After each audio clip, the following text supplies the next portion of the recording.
આજે આપણે વાત કરવાના છીએ અમેરિકામાં સાસરે ગયેલી દીકરી નર્કમાં ફસાઈ ગઈ. રાત્રિનો સમય હતો. અમેરિકા જેવા શાંત અને વિકસિત દેશમાં પણ એક ઘરના અંદર ભયનો માહોલ હતો.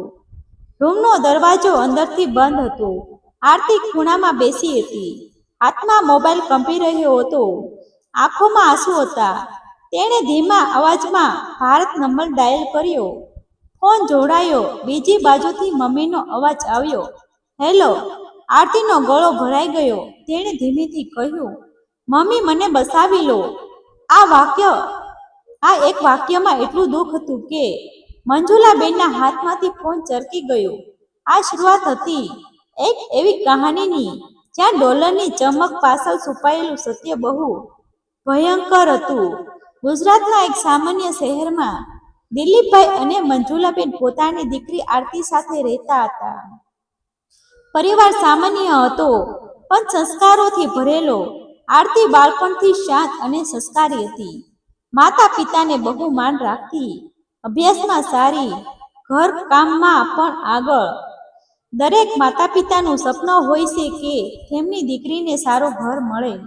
દિલીપભાઈ અને મંજુલાબેન પણ એ જ ઈચ્છતા હતા. એક દિવસ સગાઈ માટે એક પ્રસ્તાવ આવ્યો.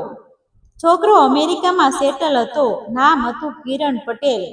સારો બિઝનેસ, મોટું ઘર, પરિવાર પણ અમેરિકામાં જ રહેતો.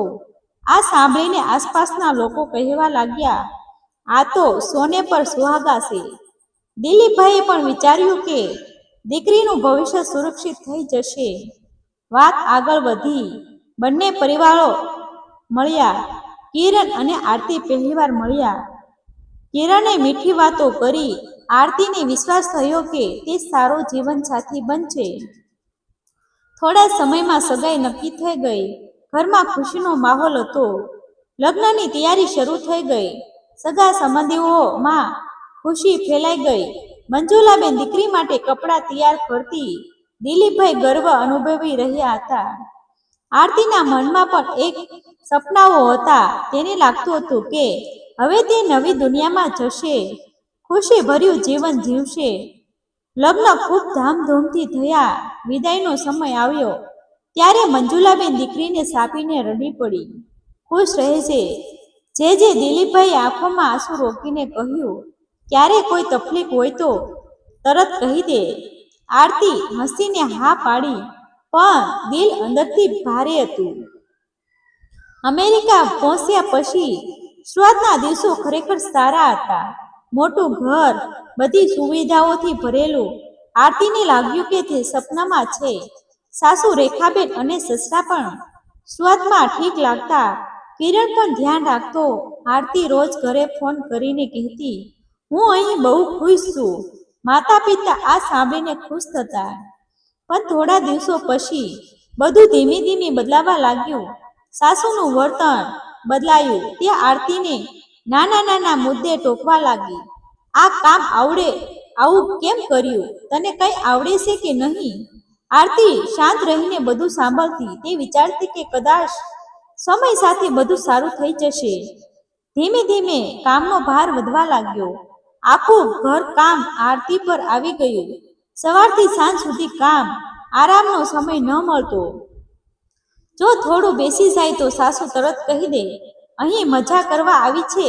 આ શબ્દ આરતીના દિલને દુઃખ આપતા. કિરણનું વર્તન પણ બદલાવા લાગ્યું. પહેલા જે કાળજી લેતો હતો, હવે તે દૂર રહેતો. આરતી તેને પોતાની સમસ્યા કહેતી, પણ કિરણ કહેતો, મારી મમ્મી છાસી છે, તું એજન્ટ થા. આ સાંભળીને આરતીને સૌથી મોટો ઝટકો લાગ્યો. તેને લાગ્યું કે તેનો સૌથી મોટો સહારો જ હવે તેના સામે છે. સમય સાથે પરિસ્થિતિ વધુ ખરાબ થવા લાગી. આરતીને ઘણીવાર પૂરતું ખાવું પણ ન મળતું. સાસુ ઈરાદાપૂર્વક ટોકતી, તારા મા બાપે કંઈ શીખવ્યું નથી. આ શબ્દ આરતીના મનમાં ઊંડા ઘા પાડતા.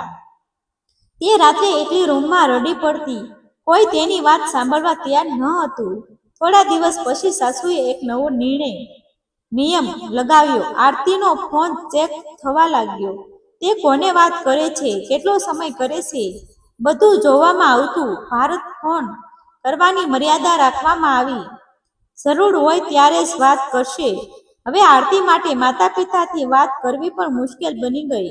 એક દિવસ આરતી બહાર જવા માંગતી હતી, થોડું મન બદલાવા, પણ સાસુએ કડક શબ્દોમાં ના પાડી. અહીં તને કોઈ ફરવા માટે નહીં લાવ્યા. આ સાંભળીને આરતી શાંત થઈ ગઈ. તે હવે ધીમે ધીમે અંદરથી તૂટી રહી હતી. સૌથી મોટો ઝટકો ત્યારે લાગ્યો જ્યારે એક દિવસ તેણે પોતાનો પાસપોર્ટ શોધ્યો. તે ક્યાંય મળ્યો નહીં. તેણે કિરણને પૂછ્યું. કિરણે કહ્યું, મમ્મીએ સેફ જગ્યાએ રાખ્યો છે. આ સાંભળીને આરતીને સમજાયું કે હવે તે સંપૂર્ણ રીતે કંટ્રોલમાં છે. તે ઈચ્છે છે તો પણ ક્યાંય જઈ શકતી નથી. પરિસ્થિતિ દિવસે ને દિવસે ગંભીર બનતી રહી હતી. એક દિવસ કોઈ નાની વાત પર મોટો ઝઘડો થયો. સાસુ ગુસ્સે થઈ ગઈ. તેને ઊંચા અવાજમાં કહ્યું, તું અહીં બહુ બનીને નથી આવી, તું તો કામવાળી છે.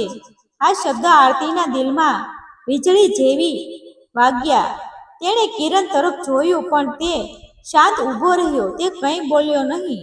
ઝઘડો એટલો વધ્યો કે સાસુએ આરતીને રૂમમાં ધકેલી દીધી. દરવાજો બહારથી બંધ કરી દીધો.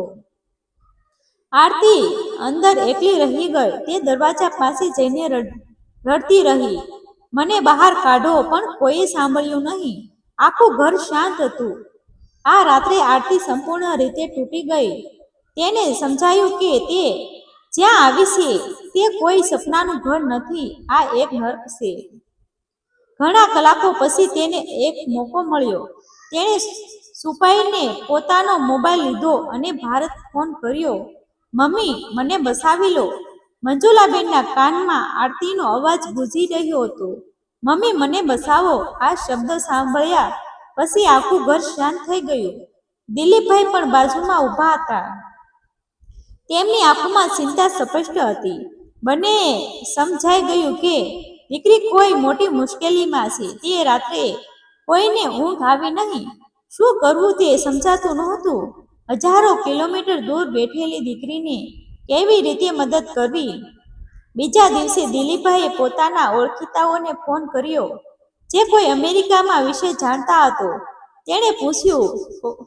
કોઈએ સલાહ આપી કે તરત જ ભારતીય દૂતાવાસ એમ્બસીનો સંપર્ક કરો. દિલીપભાઈએ ઇન્ટરનેટ પર નંબર શોધ્યો. ઘણી કોશિશ પછી સંપર્ક થયો. તેમણે આખી વાત સમજાવી. ત્યારથી તેમને માર્ગદર્શન મળ્યું કે જો દીકરી જોખમમાં હોય તો તે પોતાની લોકેશન અને સ્થિતિ જણાવી શકે, જેથી મદદ પહોંચાડી શકાય. આ બાજુ અમેરિકામાં આરતીની સ્થિતિ વધુ ખરાબ થતી હતી. તે હવે ડરી ગઈ હતી. ઘરમાં કોઈ તેની સાથે સારું વર્તન કરતું નહોતું. કિરણ પણ હવે સંપૂર્ણ રીતે દૂર થઈ ગયો હતો. તે દિવસો સુધી આરતી સાથે વાત કરતો નહીં. સાસુ રેખાબેન સતત ત્રાસ આપતી. ક્યારેક ખાવું ઓછું આપતી, ક્યારેક કામ માટે ચીસો પાડતી. આરતીના મનમાં હવે એક જ વિચાર હતો, આ જગ્યાથી બહાર નીકળવું. એક દિવસ આરતીને એક નાનો મોકો મળ્યો. સાસુ અને સસરા બહાર ગયા હતા. કિરણ પણ ઘરે ન હતો. આરતી ઝડપથી પોતાના રૂમમાં ગઈ. મોબાઈલ હાથમાં લીધો. તેણે પોતાના પપ્પાને મેસેજ કર્યો, હું એકલી છું, મને મદદ જોઈએ. સાથે પોતાને લોકેશન મોકલી. દિલીપભાઈએ તરત જ આ માહિતી દૂતાવાસને આપી. થોડા કલાકોમાં પરિસ્થિતિ બદલાઈ ગઈ. આરતીના ઘરની બહાર પોલીસ આવી પહોંચી. દરવાજા પર ટકોરા પડ્યા. રેખાબેન ગભરાઈ ગઈ. દરવાજો ખોલતા પોલીસ અંદર આવી. તેમણે શાંતિથી પૂછપરછ શરૂ કરી. આરતી ડરી ગઈ હતી, પણ હિંમત કરીને આગળ આવી. તેની આંખોમાં આંસુ હતા. તેણે પોતાની સાથે થયેલી દરેક વાત કહી. પોલીસે પરિસ્થિતિને ગંભીરતાથી લીધી. તેમણે આરતીને ત્યાંથી બહાર કાઢી. તેને સુરક્ષિત જગ્યાએ લઈ જવામાં આવી. આ ક્ષણ આરતી માટે નવી જિંદગી જેવી હતી. લાંબા સમય પછી તેને લાગ્યું હતું કે હવે સુરક્ષિત છે. તેણે તરત જ માતા પિતાને ફોન કર્યો. મમ્મી, હું હવે સુરક્ષિત છું. આ શબ્દ સાંભળીને મંજુલાબેન રડી પડી. આ વખતે આંસુમાં થોડું શાંત પણ હતું. કિરણ અને તેના પરિવાર સામે કાનૂની કાર્યવાહી શરૂ થઈ. પોલીસ તપાસમાં બહાર આવ્યું કે તેઓ પહેલા પણ આવી રીતે વહુઓ સાથે ખરાબ વર્તન કરી ચૂક્યા હતા. કંટ્રોલ, અપમાન અને દબાણ, આ બધું તેમની આદત બની ગયું હતું. હવે કાયદો પોતાની રીતે કામ કરતો રહ્યો. થોડા દિવસ પછી આરતીને ભારત પાછા આવવાની વ્યવસ્થા થઈ. એરપોર્ટ પર તે એકલી ઊભી હતી, પણ આ વખતે તે ડરી નહોતી. તેના અંદર એક હિંમત આવી ગઈ હતી. ફ્લેટમાં બેસતા પહેલા તેણે એક ઊંડો શ્વાસ લીધો, જાણે એક ભારે અધ્યાય પૂરો થયો હતો. ભારત પહોંચ્યા પછી આરતીને જોઈને મંજુલાબેન દોડી આવી. તેને સાંભળીને રડી પડી. દિલીપભાઈની આંખોમાં પણ આંસુ આવી ગયા. પરિવાર ફરી એક થયો.